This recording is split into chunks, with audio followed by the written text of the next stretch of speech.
Devara Monday test pass అయ్యాడా అంటే మీరేం చెప్తారు? సో మండే టెస్ట్ పాస్ అవటంలో దేవర కొంచెం వెనకబడ్డాడనే చెప్పాలి. యూజువల్గా స్టార్ సినిమాలకి కూడా ఫస్ట్ వీకెండ్ తర్వాత వచ్చే ఫస్ట్ మండే ఏదైతే ఉందో అంటే ఆదివారానికి సోమవారానికి ఆ వేరియేషన్ ఉంటుంది కదా. ఎందుకంటే ఫుల్ హాలిడే ఆదివారం.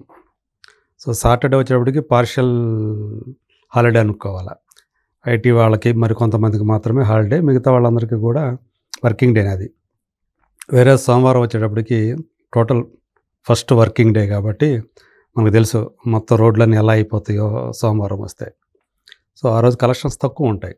యూజువల్గా స్టార్ హీరో సినిమాలకి ముందు వచ్చే ఆదివారానికి సోమవారానికి 50% వేరియేషన్ కనిపిస్తుంది. సపోజ్ ఇక్కడ 10 రూపాయలు వస్తే ఆదివారం సోమవారం 5 రూపాయలే వస్తాయి. సో కానీ మరి దేవర విషయానికి వస్తే అది 25 రూపాయల దగ్గరే అయిపోయింది. అంటే నేను చెప్తాను 100కి అంటే 25% మాత్రమే వచ్చింది. యూజువల్గా 50% వస్తే సాధారణంగా వచ్చింది, నార్మల్లే. అది ఆ డ్రాప్ అనేది నార్మల్ అని ఉంటుంది. ఇది కొంచెం నార్మల్ కాదు అన్న సంకేతాలు కనిపించాయి. అయితే ఏదేమైనప్పటికీ కూడా దాని థియేట్రికల్ బిజినెస్ ఏదైతే ఉందో ప్రీ బిజినెస్ దాంతో పోలిస్తే ఆల్రెడీ మోర్ దాన్ 90% రికవరీ అనేది అయిపోయింది. ఒక 10% వస్తే వరల్డ్ వైడ్గా చూసుకున్నప్పుడు టోటల్గా బ్రేక్ ఈవెన్ అయిపోతుంది. ఆల్రెడీ మనకి తెలుసు 3 రోజుల్లోనే ఓవర్సీస్లో బెనిఫిట్లోకి వచ్చారు డిస్ట్రిబ్యూటర్లు అందరూ కూడా. బ్రేక్ ఈవెన్ అయిపోయి అక్కడ ఆల్రెడీ లాభాలు దండుకుంటూ ఉన్నారు. మరి వేరే తెలుగు రాష్ట్రాలు అలాగే నార్త్ బెల్టు మిగతా సౌత్ బెల్టు ఇవన్నీ ఎలా ఉన్నాయో ఒకసారి మనం చూద్దాం. మనకు దగ్గరికి ట్రేడ్ రిపోర్టు కొన్ని సోర్సెస్ ద్వారా వచ్చినటువంటి ట్రేడ్ రిపోర్ట్ ప్రకారం 4 రోజుల్లో ఆంధ్రప్రదేశ్ తెలంగాణ ఈ 2 తెలుగు రాష్ట్రాల్లో కలిపి వచ్చినటువంటి షేరు 104 కోట్ల రూపాయలు. 104 కోట్ల రూపాయలు వచ్చింది 4 రోజుల్లో సోమవారంతో కలుపుకొని. అయితే ఇక్కడ మనం చూస్తే ఆదివారం 19 కోట్లు వస్తే 2 తెలుగు రాష్ట్రాల్లో సోమవారంకి వచ్చేటప్పుడు అది 5.6 అంటే 5,64,00,000 పడిపోయింది అది.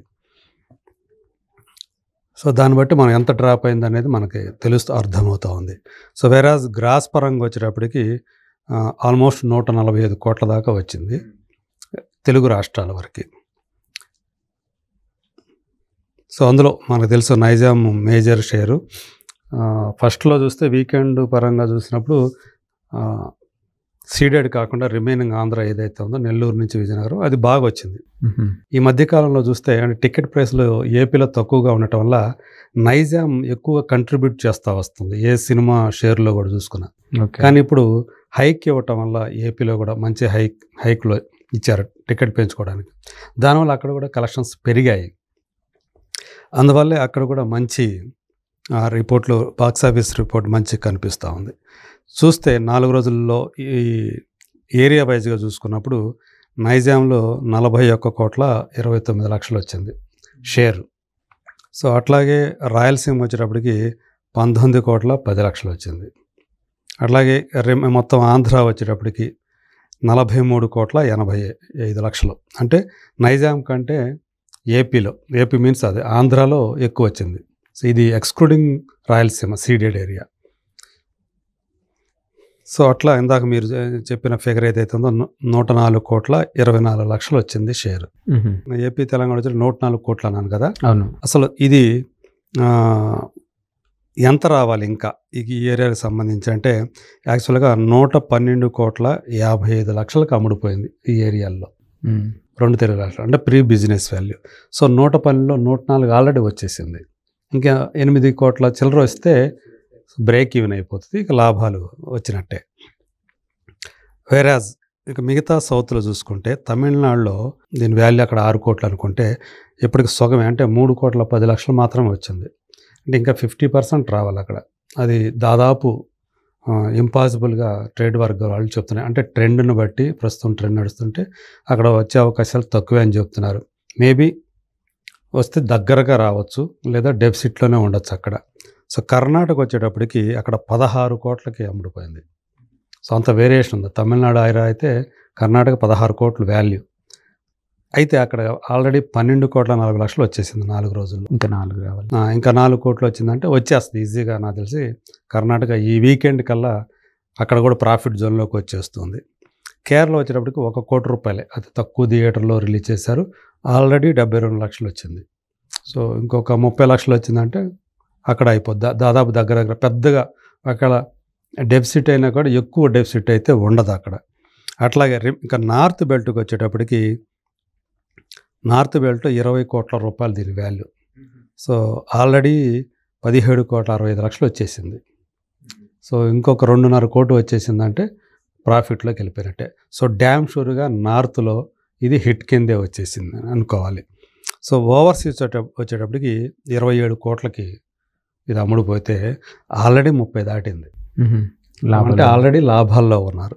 సో ఇట్లా మొత్తం ఓవరాల్గా చూసుకున్నప్పుడు గ్రాసు 285 కోట్ల చిల్లర వచ్చింది. అంటే వాళ్ళు అఫీషియల్గా ప్రొడ్యూసర్స్ రిలీజ్ చేసిన ఇంకా ఎక్కువ ఉన్నది. వాళ్ళు 3 రోజులకే 300 కోట్లు దాటిందని వేసుకున్నారు. అది వేరే విషయం. సో చూసుకుంటే 168,26,00,000 షేర్ వచ్చింది. సో యాక్చువల్గా ఇది అమ్ముడుపోయింది 182 కోట్ల చిల్లర ఓవరాల్గా. అంతే 182,25,00,000 అని చెప్పి అంచనా వేశారు. సో మిగతా ఖర్చులు అయిపోయిన 184 కోట్లు వస్తే సేఫ్ అయిపోతుంది. సో అందులో ఆల్రెడీ 168 కోట్లు దాటింది. సో ఈజీ అంటే 91% రికవరీ అయింది. ఇంకా జస్ట్ 9% మాత్రమే రికవరీ కావాలి ఇది. సో ఓవరాల్గా చూసినప్పుడు నేను ఇందాక 25% వచ్చిందన్నాను కదా ఆదివారం నుంచి సోమవారం చూసుకుంటే. కానీ వరల్డ్ వైడ్గా చూసుకున్నప్పుడు 33% వచ్చినట్టు మనకు కనిపిస్తుంది. ఎందుకంటే ఆదివారం 30,63,00,000 వస్తే సోమవారం 10 లక్షలు వచ్చింది. అంటే సోమవారంతో పోల్చుకుంటే ఆదివారం ముందు రోజు ఆదివారం 3 రెట్లు ఎక్కువ కనపడుతుంది. అంటే 33% వచ్చినట్టు వరల్డ్ వైడ్గా చూసుకున్నప్పుడు అలా ఉంది.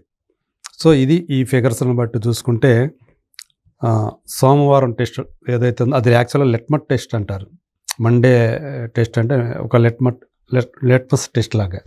ఆ రోజు వచ్చే కలెక్షన్లు ఒక పర్వాలేదు అనిపించే స్థాయిలో వస్తే ఇంకా తిరుగులేదు అన్నట్టు. కాకపోతే ఇక్కడ దేవరికి వచ్చినటువంటి కలిసి వచ్చిన విషయం ఏంటంటే 2వ తేదీ నుంచి వరుసగా సెలవులు వచ్చినాయి. 2వ తేదీ మనకు అందరికీ సెలవే, నేషనల్ హాలిడే. వేరాజ్ 3వ తేదీ నుంచి 13వ తేదీ దాకా దసరా హాలిడేస్ ఉన్నాయి. సో పిల్లలందరికీ సెలవులు కాబట్టి ఖచ్చితంగా ఫ్యామిలీస్ ఎక్కువగా వెళ్ళే అవకాశాలు ఉంటాయి. అందువల్ల మంచి కలెక్షన్స్ వస్తాయని చెప్పేసి ట్రేడ్ వర్గాల వాళ్ళు కూడా ఎక్స్పెక్ట్ చేస్తూ ఉన్నారు. సో మంచి లాభాలే. 1-2 చోట్ల తప్పితే తమిళనాడు లాంటి ప్లేస్లో తప్పితే మిగతా ఈ సినిమాని ఎవరైతే కొన్నారో ఎవరైతే రిలీజ్ చేశారో వాళ్ళందరికీ కూడా లాభాలు తీసుకురావటం అనేది ఖాయమని చెప్పాలి. సో జూనియర్ ఎన్టీఆర్ తను నమ్ముకున్న వాళ్ళందరికీ కూడా ఎవరు కూడా డిసప్పాయింట్ కాకుండా చేస్తాడనే చెప్పుకోవచ్చు ఈసారి. Thank you. Thank you.